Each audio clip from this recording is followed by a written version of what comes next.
এই পশুকুল আজ দগ্ধ হয়ে গেল। তাই আমি আপনাদের ছেড়ে আমি যে কোথাও যাব না, আমার দয়া না রে, কোথাও যাব না। তা হয় না।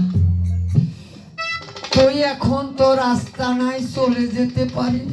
যখন আবার তোকে আমি স্মরণ করব, তখন তুই আবার আমার কাছে ছুটে আসিস।